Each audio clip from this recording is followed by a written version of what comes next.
Hello, this is the review 8.1 to 8.2, number 2. First problem, find the length of the missing side. The triangle is not drawn to scale.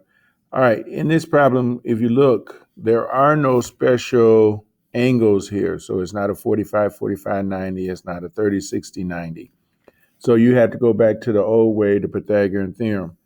8 squared plus 15 squared equals x squared. Remember, C is going to always be the number that's across from the right angle. So the number that you write down last is going to be this number that's across from the right angle. Because there's nothing there, I'm going to put down x squared. So 8 squared is 64, 15 squared is 225 equals x squared. Add these two together, you're going to get 289 is equal to x squared. You have to take the square root of both of these, and when you take the square root of 289, you get 17. The next one, 10 is your hypotenuse, so the 10 is going to be written down last. So 8 squared plus x squared equals 10 squared. 8 squared is 64 plus x squared is going to equal 100. Subtract 64 from both sides. So x squared is going to equal 36. Take the square root of both sides, so x equals 6.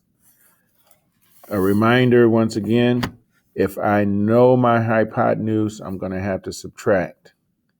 If I don't know my hypotenuse, then I add. Okay, on this one, leave it in simplest radical form, if there is one. Okay. I don't know my hypotenuse. I don't know it, so I'm going to have to add in this one. So 10 squared plus 12 squared equals x squared.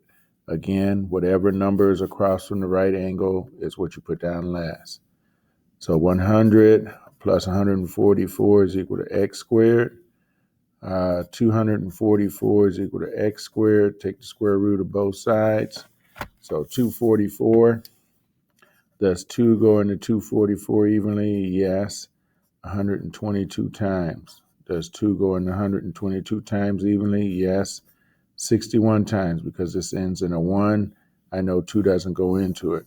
I have 2 of the same numbers, so I write down 1, 2, and I'm left with square root of 61 up underneath the square root sign.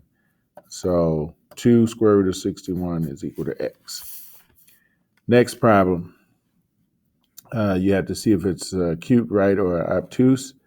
So 10 squared plus 24 squared is going to equal 26 squared. 10 squared is 100 plus 24 squared is 576. And that should equal 26 squared, which is 676. Adding these two together, it gives me 676 is equal to 676. And because these two are equal to each other, I have a right triangle. If these two numbers added together were smaller than this number over here, then I'd have an obtuse angle. And if these two added together is more than the number that I have over here, then it would be an acute triangle. All right, 8 squared plus 15 squared equals 17 squared. 8 squared is 64. 225 for 15 squared, and 17 squared is 289. Add these two together, I get 289 is equal to 289, so I have a right triangle.